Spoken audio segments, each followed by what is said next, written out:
let's have a conversation about the ego. What is it, really? Well, of course, first and foremost, the ego is a word. The ego has always been there, but the word ego hasn't. The human ego is much different than the ego of animals because humans have very different needs. The word ego was first developed by Freud and then studied in depth by Carl Jung. And in more modern times, authors like Marianne Williamson and Eckhart Tolle have really mainstreamed the concept of ego. And at this point, the misuse of the word ego has become rampant. The idea that the ego is sort of some villain that's like out to get you or out to get other people is completely idiotic. The way that I like to put it is that the ego is the body. Simply put, the ego is the body. No more, no less. This is my concept, and if it resonates with you, take it. If it doesn't resonate, disregard it. But allow me to explain why I believe the ego is simply the body. The ego and the body have the same needs: survival, safety, and procreation. These are the traits of the ego that put people and put the world in turmoil. If they don't have these basic things, they'll tend to freak out. And that's what gives the ego a bad rep. People are solely identified with their bodies. Most people have never had an outer body experience. Most people have never fasted. Most people have never been celibate. Most people have never worked with things like psychedelics to explore the spirit realm. And many who have didn't really even know what they were doing or have the right intention going into it, which then makes the whole experience futile. So when people say that they're trying to destroy their ego or that the ego is a bad thing, they really have no idea what they're talking about. The ego needs to be loved. Your body needs to be loved. You can't love anybody else until you've loved your own body. When you've had some sort of outer body experience and practiced this, like 40-day fasts, where for 40 days, I transcended my physical body's desire to eat. When we haven't transcended that desire, communicate with the body that it actually doesn't need what it thinks it needs, then we become stuck in the body. The body becomes like a maze, and people are then literally operating solely from their ego on a daily basis. And this is the mainstream. This is the vast majority of people on earth, which is why the concept of the majority rules is absolutely ridiculous. And if the majority does rule, we end up with a planet that we have now, ridden with war and toxicity and sickness. The majority has no concept of life outside of the ego.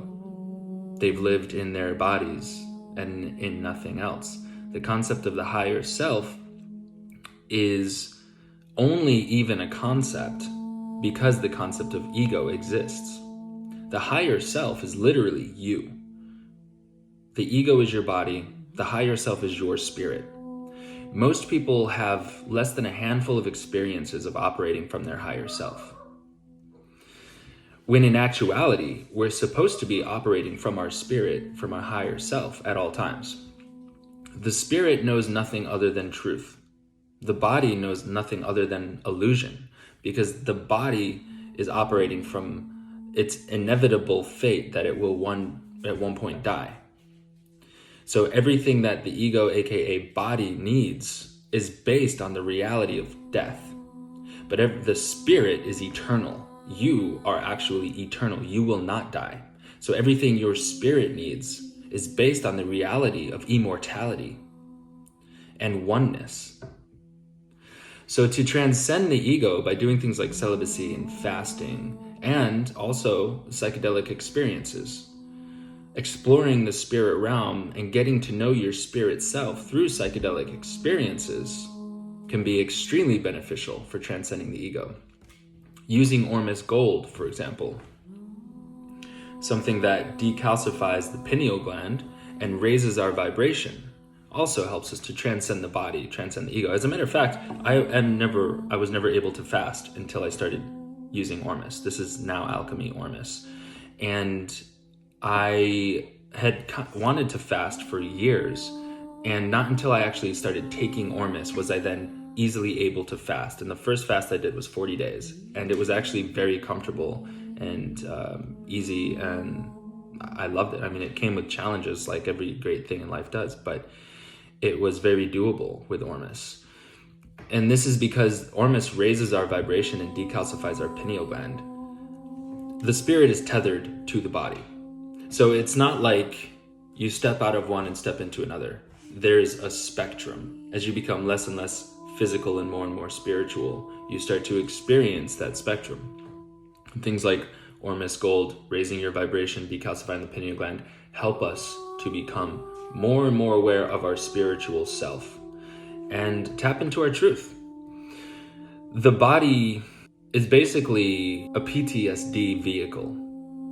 All of our bodies have accrued so much trauma throughout our life that by operating from the body, we're pretty much operating from a place of PTSD and constant fear and lack and just survival mode. This keeps people from being able to operate from a place of truth. They're operating from a very limited perspective in the body. The spirit does not have any trauma. A lot of people talk about the spirit being fragmented, or even the soul being fragmented. The concept of the soul being fragmented is actually funny. That doesn't happen. The soul is even more powerful than the spirit. The soul is literally the light, the pure consciousness of a being. The soul is connected to every living thing in the universe and beyond, because it all shares the same light. So the concept of that being fragmented is kind of hilarious. Soul consciousness is God consciousness, is literally the consciousness of the Creator, is pure oneness. And the spirit is the individual expression of the soul through the body, which is why there's this tether. Think of like God the Son, God the Father, and God the Holy Spirit. It's the Trinity. Every living thing is composed of this Holy Trinity. Jesus was an example of God the Father, the soul, manifested in pure physical form, the body. Look back at the body as a separate entity from ourself, because that's really what it is. Your body is a vehicle that yourself rides. Think of a jet, helicopter, a bicycle, a Ferrari. These are all vehicles, but they're all very different vehicles. And you will feel like a completely different person driving a Ferrari than you would flying a jet, than you would riding a bike. You're not different at all, but the experience of life is so different, dependent on the vehicle you're riding.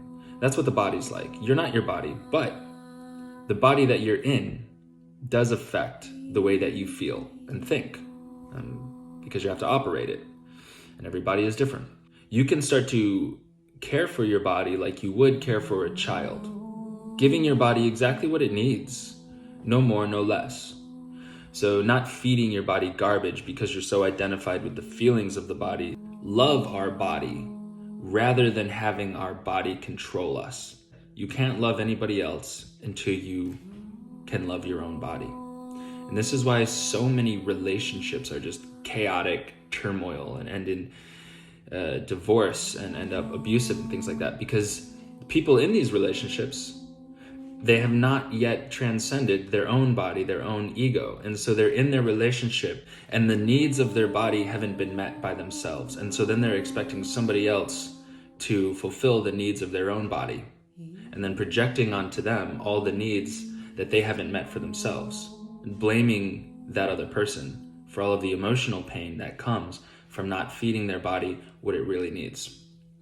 If you're eating unhealthy things, or listening to unhealthy music, or watching unhealthy things, or looking at porn and all that sort of stuff, then your own body is going to remain toxic, and there's no way that you would be able to have a healthy relationship with a toxic body. So we have to get rid of all of that stuff and transcend all of those physical needs in order to have a healthy life, a healthy relationship, and a healthy world. But the mainstream has no concept of this. Like, this isn't something they teach in school. It's not even something they teach in church. So where do people learn this sort of stuff?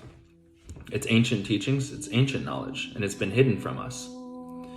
The reason it's been hidden is because if we all transcend the needs of our body, our ego, and we become aware of our spiritual self and our divinity and our immortality as spiritual beings, then we no longer need to be controlled.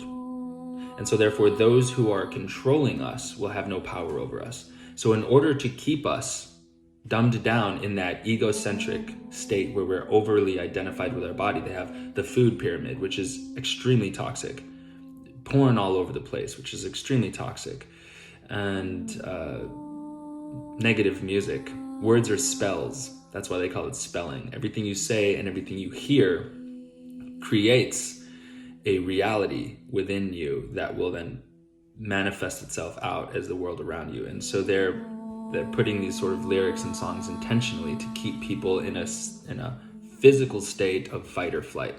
Ego is the body, and we cannot destroy it. We must love it, and then be able to look back and care for our body as we would care for our own child. Don't give it Skittles, don't give it lollipops, don't give it whatever it cries for. Give it what it needs. You don't destroy your ego, you integrate your ego. You and your ego begin to work harmoniously as oneness. The concept of destroying the ego is only promoting more separation, transcending the dualisticness of this realm, and getting back into a place of oneness starts with the self and starts with integrating the ego. You can't destroy it. So now a little bit of rabbit holing. What is Satan? The devil, Satan, Lucifer, these are different names that all mean different things. And I can talk about that in a video, another time. For now, I'm just going to say Satan. And this world, Jesus came and according to scripture said, be in the world, but not of the world. So what does that mean? Why would Jesus say that? This world is a world run by Satan. And I don't mean Satanists run the world. The serpent, the kundalini, the energy that rises up the spine, from the base of the spine, starts at the base, basic needs. Satan doesn't present itself as a disgusting, repulsive, ugly creature. If it did, it would have no power. Beauty is power. And Satan presents itself as very, very, very beautiful, which is why people take the fruit.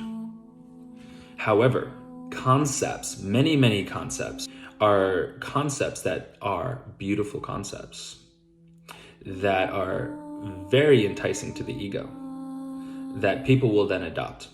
And when they adopt these concepts, like, for example, destroying the ego is one of those concepts. When they adopt these concepts, Satan is then able to have more control over them because these concepts aren't based in real truth. We see it a lot in the media, and I'm not going to name them to avoid being controversial, but there's a lot of concepts spreading around society, beautiful concepts. In theory, they sound beautiful, but they're not based in truth. And so in practice, they cause nothing but destruction. People take these concepts and it forces people to groupthink, to identify with a certain group of people. I'm this group, you're that group, this group, that group, this group, that group. And then eventually all these sort of groups are at war with each other. But this is Satan. Truth is oneness. And without the body, we wouldn't be able to put ourselves into all these different groups. So we have to unidentify with our bodies. Our bodies are only our vehicles. The body was created by God and given to us as a tool for us to fulfill our dharma here on this beautiful earth. No more, no less. And so when the body actually becomes a distraction rather than a tool, that's the work of Satan. They say the mind is a valuable servant, but a dangerous master. The mind, the ego, and the body are all one. The ego is a valuable servant, but a dangerous master. If you're trying to destroy the ego, eradicate the ego, and all that sort of dualistic stuff, you aren't going to be able to treat the ego like a servant. The body is the ego. The body is your servant. But are you serving your body, or is your body serving you? Unhealthy foods porn and things like that, drugs, alcohol, these are things that serve the body. And they destroy the body in the process. So if you really want to destroy your ego, just give it unhealthy foods, porn, and drugs. You will destroy it real quick. If you know that your body is a servant, you will feed your body, you will feed your servant what it needs to work at its optimum. So give your body your best, so your body can give you its best. One of the other issues that the misunderstanding of ego has caused is that people who take really, really good care of their bodies are seen as egocentric by the pseudo-spiritual types. So they'll look at bodybuilders, for example, and they'll just say oh, that's all ego. When actually, bodybuilding is one of the least ego sports, because in order to become a bodybuilder, you have to transcend all of the immediate gratification that the body is craving. So you have to eat very certain foods at very certain times. You have to push your body beyond the limits of the mind. Again, the mind is the body. And so these sort of things, these are actually very spiritual practices. These are ancient spiritual practices. Now in modern times, like everything else, it's been poisoned with steroids and pre-workout supplements and all these other bad things. And that's unfortunate. But bodybuilding at its core is actually an extremely spiritual practice, because you're shaping your ego, you're loving your ego, you're training your ego, you're making your ego healthier. And that makes your spirit stronger. The more you train and shape your body, aka ego, the more aware of your spiritual self, aka higher self, you actually start to become. It's the body that says, I can't. The spirit, your higher self, has no concept of can't. The original sin was eating the apple. It doesn't matter whether it was an apple or a pomegranate or whatever. It doesn't even matter if it was a fruit. It doesn't even matter if it actually happened. It's a metaphor for taking something in physically that you know you don't need, that you know that you're not supposed to take. God said not to eat the apple. What is God? God is the soul, the source, pure consciousness. Pure consciousness said, don't do this. But Satan said, oh, the only reason why pure consciousness, God, creator, source, is omnivolence, is telling you that this is bad for you, is because it doesn't want you to have the same power that it has. And if you do this, you'll have the same power that it has. That was a lie. That was the first lie ever told. And that's what this realm is. This physical realm is a constant lie that if you take this thing or you take that thing that you know is kind of bad for you, it will in some way give you something you don't have. All these delicious foods that aren't healthy, all these sort of things are examples of the continuation of that same lie of eating the fruit. When you stop taking the fruit, you start to become more and more and more aware of your perfection, just like in the state that Adam and Eve were in before they took that fruit. Adam and Eve were completely one with everything. They had no concept of lack or death or fear or anything like that. But the moment that they ate the fruit, lack and fear and death and shame and self-consciousness and all of these sort of things enveloped them. And that's the state of the world that we're in, because people are constantly eating the fruit. And now Satan has created technology. So this world, even though the blueprint, the earth and all of the embodiment of it was created by God, it was also a place where Satan thrived. And from that place, Satan created technology. Technology is the matrix, literally. I like to simplify things to its very basic core truth. The body is the ego, technology is the matrix. It's that simple. People are like, what's the matrix? It's technology, simply put. And the Matrix was created by Satan for the sake of having a faster, more global, easier way to lie to the world. And we see this in technology. It's undebatable that lies just like, wow, it is shocking how fast they spread. This explains why Satan is known as the father of lies. What does that mean, father of lies? It means that Satan is the original source, the creator of all things that are not true. Satan is the essence of illusion and delusion. Medea was the Greek goddess of illusion. Media. Satan created media to spread illusion. It's really just that simple. So when people are like looking for truth on media, I mean, it'll get through like a sliver of light, from time to time.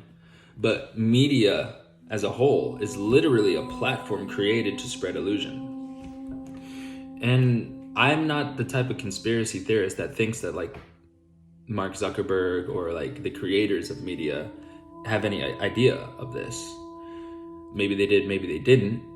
Satan communicates with people to do its biddings without telling it that it's Satan, because it lies. It lies to everybody. And this is why Jesus says, forgive them, Father, they know not what they do. Most of the people acting on Satan's behalf don't even know they're acting on Satan's behalf. And they think that oftentimes they've been completely lied to and manipulated to think that they're doing the right thing or a good thing. So it's not that we should have any judgment over them or hatred over them, because most of them don't even know. And some do, maybe. But I don't think I've ever once in my entire life met a person who was doing evil things and actually knew they were doing evil things. Even people who knew they were lying were manipulated by Satan to think that they were lying for a good reason, which is just so insane to even try to comprehend. Like, what? It's like brain scrambling. How? Like, if what you're saying is true, then you don't have to lie to say it. Some people get so caught up in trying to prove a point that they will lie to try to prove their point without realizing, if I have to lie to prove my point, then my point is not true. You would, think that's common sense, but common sense is very rare these days, and becoming more so with the creation of media. Now that we have technology, it becomes even more important for us to come to understand, what is the ego? What is the body? What am I really? So that we can thrive with each other and live a harmonious, peaceful, loving life. The body is the ego. And the ego is not a villain. The ego is your child. It's your responsibility to love the body, care for the body, aka love the ego, care for the ego, give the ego exactly what it needs, no more, no less, which is a practice, of course. But as you do that, you will become integrated with your ego, with your body perfectly, and your body, aka your ego, will be able to serve your soul mission here on earth. That is the goal.